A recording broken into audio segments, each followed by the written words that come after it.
Sugeng para kadang pepanggihan malih kalian kula ing pamulangan aksara Jawa Hanjawani. Wonten ing kalodhangan wekdal menika kula badhe ngandharaken pamulangan tembung andhahan anaing seselan mawi dipun serat mawi aksara Jawa. Sugeng midhangetaken. Seselan utawi infiks kaperang dados 6 jinis inggih menika in, ed, lan ed. Tembung ingkang pikantuk seselan boten dipun serat rangkep. Tuladhanipun menika wonten tembung lingga menika jinising seselan utawi infiks menika tembung andhahanipun. Tembung tuku menawi pikantuk seselan in dados tinuku dipun serat ing tengah. Guyu pikantuk seselan dados gumuyu. Kelip pikantuk seselan dados kerelip. Gereng pikantuk seselan dados gelereng. Gandul pikantuk seselan dados gedandul. Kantil pikantuk seselan dados ketantil. Salebeting tembung tinuku seselan in sinerat mawi aksara ha. Ananging nalika dipun lebetaken ing tembung aksara ha luluh kalian aksara sangajengipun. Tuladhanipun tembung tuku wau pikantuk seselan in ewah dados tinuku. Sandangan swara wulu dados sandangan aksara sangajengipun ta. Nanging aksara ha luluh kalian aksara ta. Terus hone menika ical menika sandangan wulunipun menika langsung dados tunggal kalih aksara ta. Tembung ingkang pikantuk seselan utawa wanda kapisan lan kalih dipun dadosaken satunggal wanda. Paugeran menika dipun ginakaken nalika ing sangajeng tembung dipun wiwiti wonten tembung pating mak. Contoh, menawi wonten tembung kelip lajeng pikantuk seselan dados krelip. Syaratipun wonten ing sangajenging tembung menika wonten tembung mak dados mak krelip, mak kretip, mak glereng, mak jlerit. Menawi wonten tembung mak menika wangsul kados paugeran ingkang saderengipun dados jelerit, kerelip, keretip, gelereng. Tembung mawi seselan in salebeting tembung lingga mawi wiwitanipun arupa aksara ha. Tuladhanipun asah.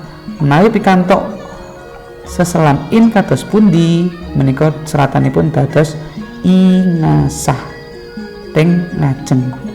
Boten inasah ananging ingasah. Enggo dados ngenggo. Nggih. Tembung lingga mawi wiwitanipun aksara sanesipun ha. Menika wau mawi aksara ha menika sanesipun ha. Tegesipun panggih dados pinanggih. Tumpuk dados tinumpuk.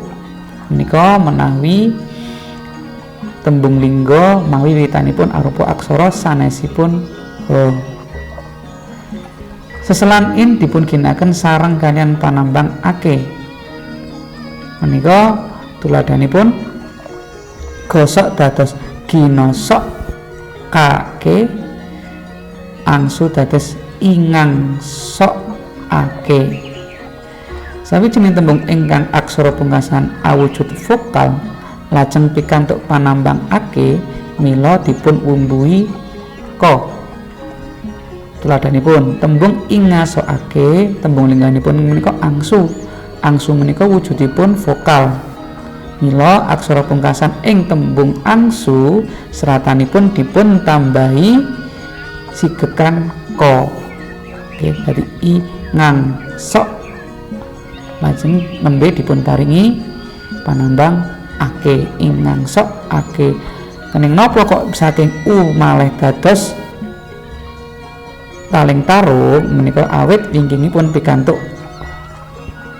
panambang ingkang aksara ngajengipun menika hurufipun A mboten ingang suake ananging ewah dados satunggaling wanda ingang sok ake. Menika sawijining tembung ingkang aksara pungkasan awujud konsonan lajeng pikantuk panambang ake. Mila aksara kasebut dipun serat double. Nika menawi seselan in dipun gandeng kalian panambang ake. Wau wujudipun aksara pungkasan awujud vokal samenika wujudipun konsonan.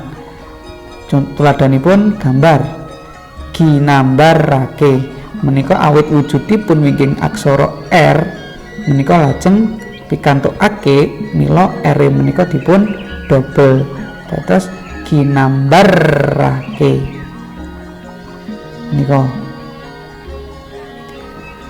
Seselan in dipun ginakaken sareng kaliyan panambang an wau ake samenika an tuladhanipun sama.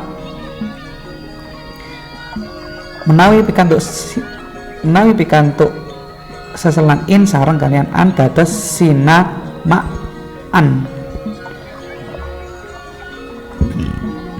Tindih dados tinindihan.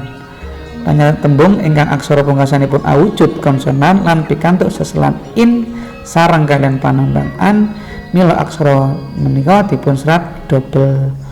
Menika tembung sama pungkasanipun aksara wujudipun konsonan K nalika pikantuk seselan in sareng kaliyan K mila dipun double dados sinamakkan ko lajeng pasangan ko.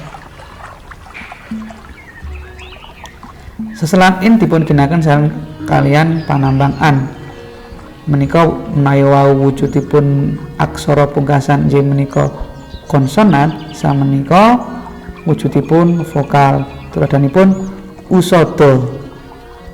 Panjenengan tembung ingkang aksara pungkasanipun awujud vokal pikantuk seselan in sareng kaliyan panambang an aksara dipun umbuhi no tuladhanipun usada.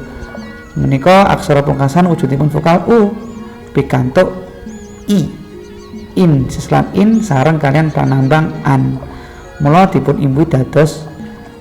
imbuhi mawi aksara no double dados ingusabanan no mawi pasangan no ugi ingusada nan dados no pikantuk pasangan no malih.